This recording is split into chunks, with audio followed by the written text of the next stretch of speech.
이번에 제가 매수한 종목 DBS에 대해 얘기를 좀 해보려고 합니다. DBS라는 종목은 제가 10월 29일과 30일에 걸쳐서 각각 300주와 200주, 총 500주를 매수하였습니다. 상식적으로 500주를 한꺼번에 매수해야 하는데 제 SRS 계좌에 돈이 들어오는 데 있어서 시차가 좀 발생하여서 어쨌든 이틀에 걸쳐서 500주를 매수했습니다. 총 매수 원가는 싱가포르 달러로 1238불이니 평균 매수가는 대략 20.48불입니다. 이번 영상은 최근에 올렸던 싱가포르 항공 매수 관련 영상 다음으로 올리는 제 두 번째 포트폴리오 영상이 되겠습니다. 아마 한국 분들에게는 DBS는 많이 생소하실 겁니다. 제 영상을 시청하시는 싱가포르에 계신 교민분들에게는 많이 친숙한 기업이겠지만 말입니다. DBS는 싱가포르계 은행이고 자산 규모로 동남아시아 최대 은행이고 신용 등급이 전 세계에서 가장 높은 은행 중 한 곳입니다. DBS는 싱가포르 주식시장에서 삼성전자 같은 존재입니다. 2019년 기준으로는 시총 순위 1위 기업이었으나 2020년 10월 31일 기준으로 나온 자료를 보면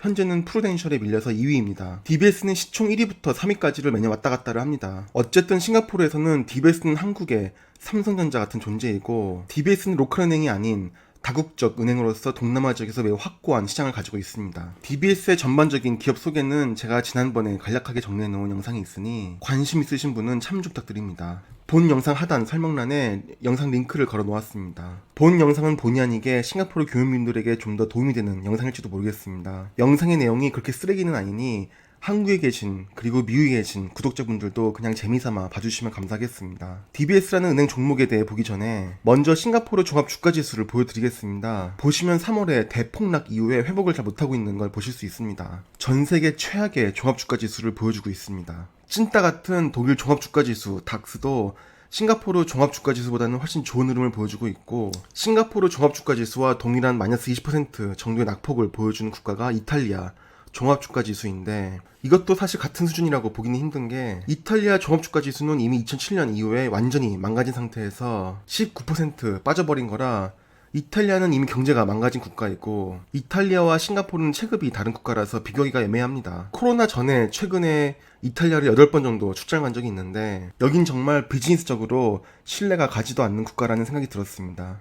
그냥 제 개인적인 생각이지만 말입니다. 어쨌거나 요점은 싱가포르 종합주가지수가 말해주듯이 싱가포르 경제는 정말 매우 힘듭니다. 현재 싱가포르의 코로나 바이러스 신규 확진자 수는 거의 제로에 수렴을 했지만 단순히 싱가포르 국내적으로 코로나가 거의 종식되었다고 해서 경제가 살아난다고 볼 수는 없습니다. DBS는 싱가포르의 핵심 축을 이루고 있는 기업이므로 싱가포르 경제 얘기를 조금만 더 하면 싱가포르는 대략 전체 인구 중에 40%가량이 외국인입니다. 싱가포르는 한국과 같은 단일민족 국가가 아닌 중국계, 말레이계, 인도계 등이 섞여 있는 다민족 국가이며 싱가포르의 경제는 외국의 자본과 노동력에 매우 큰 의존을 하고 있습니다. 가령 예를 들어서 싱가포르 주축의 산업 중에 하나인 조선업을 예로 들면 노동력은 거의 전부를 해외 노동력에 의존하고 있습니다. 주로 인도, 방글라데시의 노동력으로 산업이 굴러가는데 인도와 방글라데시 같은 남아시아 후진국은 현재 코로나 통제를 아예 포기했다고 해도 과언이 아닐 만큼 상황이 안 좋아서 노동력 수급이 안 됩니다. 그리고 최근에 싱가포르 노동자 숙소에서 코로나 확진이 크게 터진 적이 있어서 원활하게 노동력 수급이 안 되는 상황입니다. 이런 상황을 잘 알고 있는 해외 고객사는 대부분의 물량을 중국의 조선소들에게 다 몰아주고 있는 실정입니다. 보통 조선업, 즉 쉽빌딩 인더스트리에서는 하나의 프로젝트가 짧게 봐도 2-3년 정도의 기간이 들어가기에 고객사 입장에서는 조금이라도 위험 요소가 보이면 반드시 회피를 해야 하는 것입니다. 싱가포르의 또 다른 주축 산업의 예로는 마이스가 있습니다. 마이스는 미팅, 인센티브, 컨퍼런스 앤 이그지비션의 약자로 한마디로 박람회, 국제회의 등을 개최하는 것입니다. 싱가포르가 유럽과 아시아, 중동, 아프리카를 연결하는 매우 좋은 지리적인 위치를 갖고 있고 치안이 매우 좋고 자연재해도 없고 영어가 공용어이고 관련 기반 시설이 세계 최고급이기에 마이스 산업이 매우 발달하여 있습니다. 하지만 이 역시 코로나 팬데믹으로 인해 산업이 퍼펙트하게 죽어버렸고 전반적으로 경기가 안 좋다 보니 자국민의 실업률이 올라가는데 자국민의 취업을 보호하기 위해서 인플로이먼트 패스와 스페셜 패스라는 나름 고급 외국인 인력의 취업 비자를 계속 줄이고 있는데 이렇게 되면 외국인에게 갈 일자리가 싱가포르 자국민에게 돌아가는 것이 아니라 일자리 자체가 사라지거나 사업 규모 자체가 축소되는 역효과가 날 수도 있고 정말 총체적인 난국에 있습니다. 고급 외국인 인력이 싱가포르에서 일한다는 건 싱가포르 자체적으로 수요가 안 되는 인력 수요가 있어서 그런 경우가 있는데 말입니다. 가령 예를 들어서 MRI 의료 장비를 서비스할 수 있는 인력은 한국에는 있습니다. 한국에는 이를 가르치는 대학이 있고 이와 관련된 산업 규모가 커서 인력 풀이 있습니다. 하지만 싱가포르에서는 MRI 장비에 대해 가르치는 대학이 없고 관련 산업 규모도 매우 작아서 관련 인력 풀도 매우 적거나 없습니다. 또 다른 문제는 싱가포르의 인접국인 인도네시아와 말레이시아와 산업적인 교류가 매우 크고 상호 의존도 매우 큰데, 가령 인도네시아 같은 후진국은 코로나 백신이 개발되고 양산된다고 해도 제 생각에는 백신을 국민들에게 모두 접종시키는 것이 현실적으로 힘들 겁니다. 이는 인도나 방글라데시 같은 후진국도 마찬가지일 텐데, 현재도 인도네시아는 코로나 확진자가 나오면 그냥 집에 들어가 있고 음성이 나올 때까지 계속 집에 있거나 사망하거나 둘 중 하나라고 해도 과언이 아닐 만큼 국가가 뭘 특별히 해줄 수 있는 것이 없습니다. 물론 안 그런 지역도 있겠지만 일반적으로는 그렇습니다. 이런 상황에서 싱가포르에 상당히 많은 외주 업체와 외주 인력이 말레이시아, 인도네시아 같은 인접국에 위치해 있는데, 이런 인접국 둘의 코로나 팬데믹 상황은 사실 언제 종결될지도 모르겠습니다. 이런 상황에서 내수 시장은 거의 의미 없을 정도로 작은 싱가포르 경제 회복은 매우 불투명한 것이고, 이를 현재 싱가포르의 주시장이 명확히 보여주고 있는 것입니다. 그럼 여기서 DBS의 주가 차트를 먼저 보겠습니다. DBS는 싱가포르에 사는 투자자들은 모두가 관심을 가진 종목이고 저 역시도 주가를 항상 모니터링 해왔습니다. 보통 25불 밑으로만 내려가도 매우 매력적인 가격이라고 평소에 보고 있었는데, 올해에는 20불 밑으로도 왔다 갔다 했었습니다. 제가 10월 30일에 매수한 이후에는 주가가 매우 큰 폭으로 올라왔습니다. 일주일이 채 안 되어서 8.85%가 급등을 한 모습을 보이고 있는데, 이걸 보고 좋아할 필요도 없습니다. 제가 이번 주에 주가가 급등할 것을 알고 매수한 것도 아니고, 이러다가 다음 달에 폭락이 올 수도 있습니다. 일단 언제 주가가 30불 정도까지 회복될지 모르겠지만 그때까지 몇 년이 걸릴지라도 보유를 할 예정이고, 그럼 제가 왜 매수를 했는지 이유를 몇 가지 설명드리겠습니다. 첫 번째는 기업의 실적입니다. 당연히 단순히 차트만 보고 가격이 많이 싸다고 생각되어 매수하진 않았습니다. 사실 영상을 만드는 오늘 11월 5일 기준으로 3분기 실적 발표가 있었습니다. 저는 매수를 지난주에 했기 때문에 2분기 실적 보고서를 보고 그걸 기반으로 투자를 했는데, 기왕 3분기 보고서가 나온 김에 3분기 실적 기준으로 아주 짧게 말씀을 드리면, 우선 이번 분기의 순이익은 지난 분기 대비 4% 증가했고, 특히 이자 수익보다 수수료 수익에서 17%나 증가해서 코로나 팬데믹 이전 상황까지 회복했다고 언급했습니다. 여기서 눈여겨야 할 부분은 9개월 누적 순이익값입니다. 전년 동기에 비해 24% 줄어들었다고 하는데, 이는 얼로원스를 굉장히 많이 잡아서 그렇습니다. 얼로원스의 개념을 쉽게 예를 들어 설명을 드리면, 가령 자동차 업계에서 쓰는 얼로원스의 개념을 예로 설명을 드리겠습니다. 가령 자동차 회사가 3천만원의 차를 팔고 500만원의 순수익이 남는다면, 그 500만원의 수익 중에서 200만원은 향후 생길 수 있는 리콜 같은 워런티 문제 등을 대비할 수 있게끔 충당금을 쌓아둘 수 있습니다. 이것이 얼로원스 개념인데, 이건 재무상태표에서 라이어빌리티로 잡아놓는 항목입니다. 그럼 실제로 자동차 회사가 재무제표 상으로는 500만원에서 200만원을 뺀 300만원만 순이익으로 공시를 합니다. 하지만 실제로 충당금 명목으로 잡아놓은 200만원이 미래에 정해놓은 일정 기간 동안 전혀 안 쓰인다면, 이건 다시 기업에게 고지고대로 순이익으로 잡혀서 순이익이 증가하는, 즉 EPS가 증가하는 효과를 가져오게 됩니다. 기업이 고의로 충당금을 엄청나게 잡아놔서 순이익을 낮게 잡아서 법인세 등을 회피하는 용도 등으로 악용할 수 있으므로,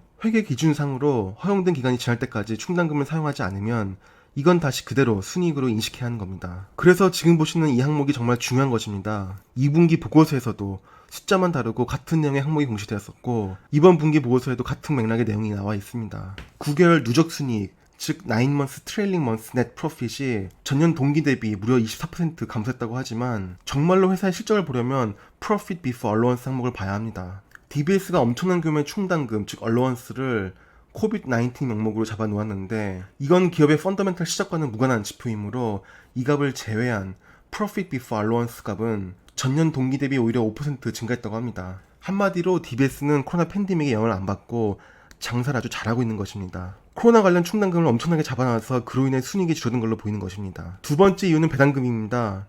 한국과 다르게 싱가포르의 DBS 같은 블루칩이나 미국의 대표적인 배당 성향이 강한 우량주들을 보면 배당주로 투자할 만합니다.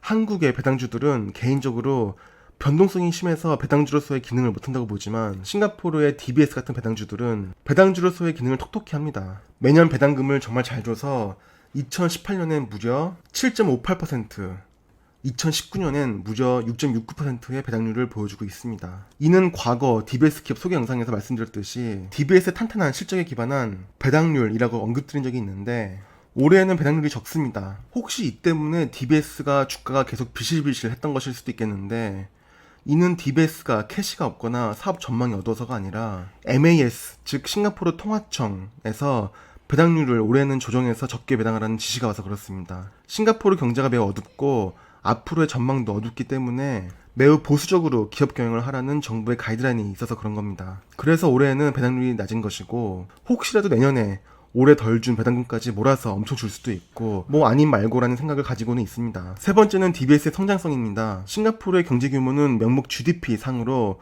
동남아에서도 인도네시아, 태국에 비해 현저히 작음에도 불구하고 DBS은행은 명실상부한 동남아 1위 은행이고 2위와 3위도 싱가포르계 은행인 OCBC와 UOB이니 싱가포르가 적어도 동남아에서는 금융을 확 잡고 있는 것입니다. DBS가 인도네시아 등에서 시장을 더 확대하고 있고, 인도네시아 같은 나라는 어쨌거나 경제가 지속적으로 성장하고 있으므로 DBS도 계속 성장할 수 있을 것으로 보고 있습니다. 저 같은 개인 사용자로서 DBS가 싱가포르 주거래 은행이고 신한은행이 한국의 주거래 은행인데, 인터넷 뱅킹이나 모바일 뱅킹 환경을 보면 과장 좀 더 보태서 신한은행이 대략 15년은 더 낙후되었다고 생각할 정도로 한국의 은행은 공인인증서와 각종 액티브엑스 그리고 광고들로 너저브나 웹사이트 등으로 웬만하면 그냥 꼴도 보기 싫을 때가 많습니다. 마지막으로 네 번째로 제가 DBS를 매수한 이유는 DBS의 주가의 상승 여력입니다. 현재의 DBS 주가의 하락은 크게 두 가지 원인입니다. 첫째는 싱가포르 경제 자체가 전반적으로 엄청 안 좋아서 주식시장이 전체적으로 매우 안 좋습니다. 싱가포르 종합주가 지수를 보여드렸듯이 사실 참담한 정도로 싱가포르는 실물 경기뿐만 아니라 주식시장도 안 좋습니다. 두 번째는 EPS 자체 하락입니다. 하지만 두 가지 이유 모두 실제로 DBS 주가를 이렇게 떨어뜨릴 만한 합리적인 이유는 되지 못합니다. 주식을 투자할 때는 물론 마켓 타이밍도 따져봐야겠지만 기본적으로 기업의 펀더멘털을 보고 투자를 해야 하는데, 앞서 설명드렸듯이 DBS는 매출과 이익면에서 흔들리지 않고 분기보고서의 각 사업부별 실적을 보면 꽤 양호합니다. 주식시장이 안 좋아서 우량주인 DBS도 덩달아 떨어진 상황인데, 과장 좀 많이 보태면 이건 가령 아마존같이 포스트 코로나 시대에 엄청난 실적 탄력을 받을 기업이 3월 대폭락 때 시장이 폭락하니까 덩달아서 폭락한 것 같은 경우입니다. 그리고 EPS 하락 역시 저 개인적으로 봐도 그렇고, 그리고 실적에서도 얘기했듯이 DBS가 엄청나게 쌓아둔 충당금이 실제로 많이 안 쓰일 것 같습니다. 가령 자산 자체가 부실 자산이 아니고, 그렇다고 싱가포르 주택시장이 가령 과열 상황에서 부실한 모기지가 발생한 것도 아니고 그냥 정부에서 보수적으로 충당금을 쌓아두라니까 쌓아둔 것 같고, DBS의 진짜 순이익, 즉 Net Profit Before Allowance가 DBS의 진정한 실적이 아닌가 생각합니다. 어쨌든 현재 DBS 주가 하락은 합리적이지 않아 보여서 앞으로의 상승력이 클 것으로 판단했습니다. 물론 이 점도 역시 아닌 말고입니다. 적어도 1년 이상 들고 할 종목으로 투자를 했고, 현재 시황에 대해서는 제 성격상 관심이 전혀 없습니다. 제 두 번째 포트폴리오 영상으로 만든 영상인데, 싱가포르 경제 상황에 대해서도 전반적으로 싱가포르에 계신 구독자분들에게도 말씀을 좀 드리고 싶어서 영상을 만들다 보니 영상이 많이 길어졌습니다. 현재는 수개월 내에 이제 부동산을 구입할 예정이라 당분간 주식 추가 매수는 없을 것 같고, 다음 매수는 아마 내년 초에 있을 것 같습니다. 미국의 경기 부양책이 백신이 나와서 종료가 되거나, 아님 백신 자체가 안 나오거나, 또는 코로나 확산이 지금과는 차원이 다른 속도로 악화되거나, 어떤 경우가 나와도 주가의 큰 조정은 내년에 한번 올 것 같고, 지금 그냥 든 생각으로는 내년에 큰 조정이 오면 그때쯤 몇만 불 정도 매수를 들어갈 생각이긴 합니다. 아무튼 이번에도 긴 영상 봐주셔서 감사드립니다.